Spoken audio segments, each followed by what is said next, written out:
Hey everyone, I'm Joshua Orro, the Mustang Prince, and welcome to Mustang Prince Orro Reports. You know, Pixar has really been on a roll this year, haven't they? You know, aside from A Bug's Land closing this summer, we've learned that 2 Pixar worlds, as well as Remy from Ratatouille, will be in the upcoming Kingdom Hearts 3.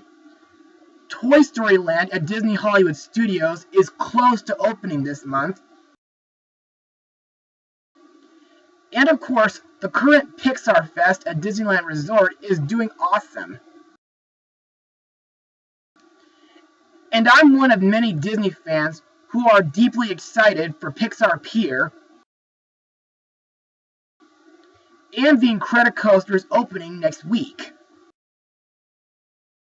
Speaking of which, let's discuss Pixar's hit movie from 2004, which happens to be my absolute favorite, The Incredibles.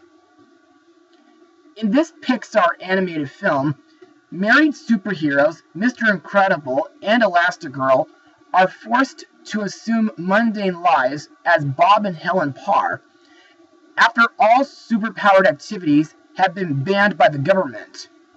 While Mr. Incredible loves his wife and children, he longs to return to a life of adventure, and of course he gets a chance when he is summoned to an island to battle an out-of-control robot known as the Omnidroid.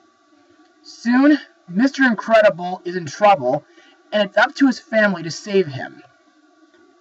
Now, the reason why this is my favorite Pixar film is because it's packed with amazing action sequences, and I think that Syndrome was a great villain, even though he started out as an annoying fanboy. Plus, I could easily spot references from films like Spider-Man, Indiana Jones, X-Men, and James Bond. Plus, the characters are all great, including Mirage, voiced by the late Elizabeth Pena. May she rest in peace. And the voice acting is absolutely, well, incredible. So thank you, Pixar, and thank you, Brad Bird, for making this movie possible. My rating, 100%. Now, ever since 2011, I've been hearing rumors of an incredible sequel in development. And now, after 14 years of waiting since the first movie, the long-awaited sequel has arrived. Released on June 15th, 2018, the movie is The Incredibles 2. In this movie, telecommunications guru Winston Dever enlists Elastigirl to fight crime and make the public fall in love with superheroes once again. This leaves Mr. Incredible with one of his greatest challenges ever, staying home and taking care of his 3 rambunctious children, as Violet, Dash, and Jack offer him a new set of headaches. A cybercriminal named Screenslaver launches his dastardly plan, hypnotizing the world through computer screens. So, what are my thoughts on this sequel? Well, believe it or not, it was absolutely incredible! No pun intended. And it's equally as amazing as the first movie. But, to further explain why I love this movie, let's move on to Mustang notes. Following The Incredibles, Brad Bird directed his next Pixar film, Ratatouille, which was released in June 2007. Near its premiere, Bird said he was open to an idea of a sequel to The Incredibles, but only if it could be even better than the original. He stated that he had pieces that he'd like to think that are good, and he didn't have them all together yet. At the Disney shareholder meeting in March 2014, Disney CEO/chairman Bob Iger confirmed that Pixar was working on an Incredibles sequel and that Bird would return as writer. Bird started the script around April 2015 and said that The Incredibles sequel would be his next movie after directing Tomorrowland. One challenge in writing The Incredibles 2 was how to deal with a large number of superhero films and TV shows that have been released since the first film, such as the Marvel Cinematic Universe. To try to differentiate the sequel, Bird wanted to avoid tropes relating to the superhero genre. He said he wanted to include some unused ideas that didn't fit in the first movie, and that the new story would focus on Elastigirl, even though the sequel was released 14 years after the first film. Bird did not want to use a narrative element like a time skip or to come up with new characters, and instead continue from where the first film left off, which was, I think, a good idea in my opinion. This allowed him to keep the characters with the same superpowers and not have to develop new ones, nor would he need to figure out how to deal with Violet and Dash being adults. This also allowed him to keep Jack-Jack as an infant with a variable array of powers, which Bird likened to how infants are able to understand numerous languages. As for the animation, well, in my opinion, since this is a Pixar film we're talking about, the animation is absolutely amazing. Plus, it looks more advanced compared to the first film. Also, sometimes the animation makes you feel like you're part of the action taking place. Also, in my opinion, the story surprised me. Plus, some parts of the movie brought back memories from the first film, along with memories from the Jack-Jack attack short. Some of my favorite scenes are when Dash, Violet, and Jack-Jack use the Incredibile, Bob's car from the beginning of the first film, and when they rescue their parents, and I like the Parr's new house, which looks like the loading station for the upcoming Incredicoaster California Adventure. Also, I think their new house looks really nice and very high-tech, with remote control features, surveillance systems, several hidden entrances, and a secret underground garage.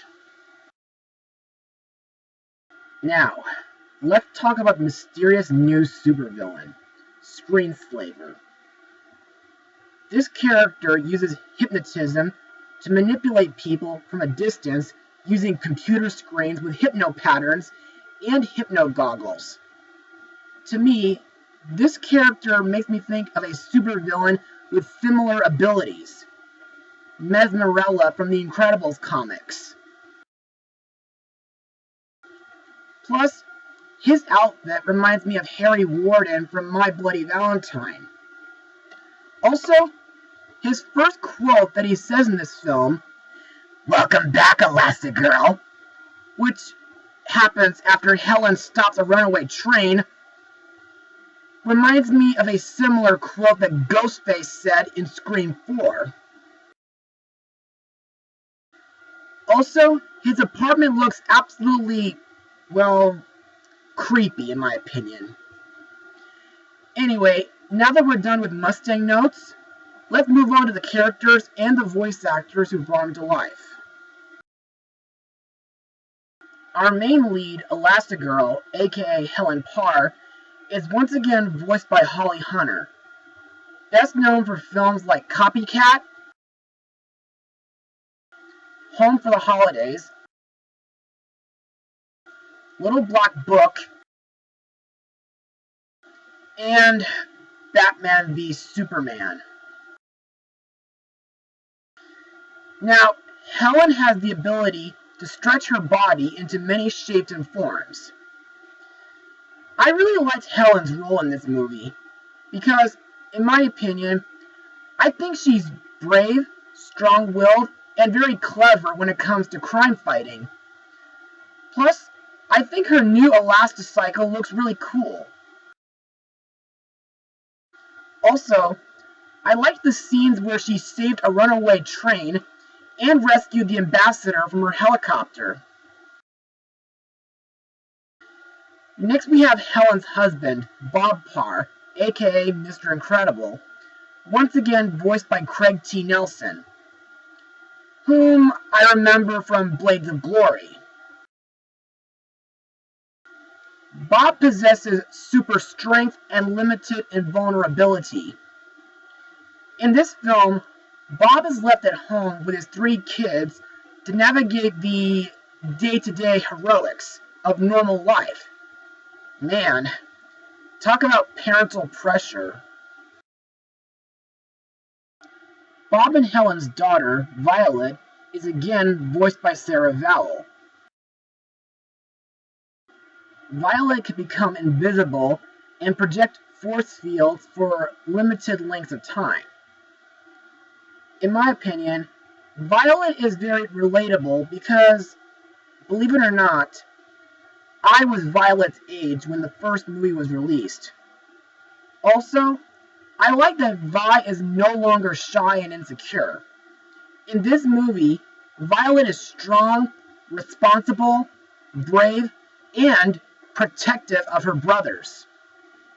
However, I did feel bad when she got upset that Tony didn't show up to their movie date. And of course, she got pissed when she found out that Rick Dicker erased Tony's memories of her, just like what he did to Kari in Jack Jack Attack. Dash is sadly no longer voiced by Spencer Fox, but is instead voiced by Huck Milner, who I think does a pretty good job voicing Dash. Anyway, Dash is the family's troublemaking son who has superhuman speed. Dash kind of reminds me of myself in a way when I was his age, due to running fast and going through 5th grade math. It's also kind of weird that he can't pronounce certain mathematical terms in this movie. Anyway, I like the scene where Dash saves an old woman during the Underminer attack in the beginning, and I hear that Dash is going to be doing the countdown launch sequence on the Incredicoaster. Next we have the baby, Jack Jack, whose sound effects are provided by Eli Fusel. To me, Jack Jack seems to stick out the most in this movie. Not just because of his new powers, but I think Jack Jack is a clever baby, and a mischievous one at that. I guess Kari was right. Mozart does make babies smarter. Plus, I like the scene where Jack Jack uses his powers to fight a raccoon in the backyard, and when he uses his powers to unhypnotize Helen and the other supers. Also, I hear that Jack Jack is going to cause some havoc on the Incredicoaster next week. Next we have Bob's best friend, Lucius Best, aka Frozone, once again voiced by the badass Samuel L. Jackson, who has been in the Star Wars prequels, DreamWorks Turbo, and of course, Kong Skull Island. Frozone has the ability to form ice from humidity. Now, while I do think that Lucius is a great character, he doesn't get that many scenes compared to the first movie. But I do like the part where he helps Bob and his family fight the Underminer, and when he tells them about DevTech.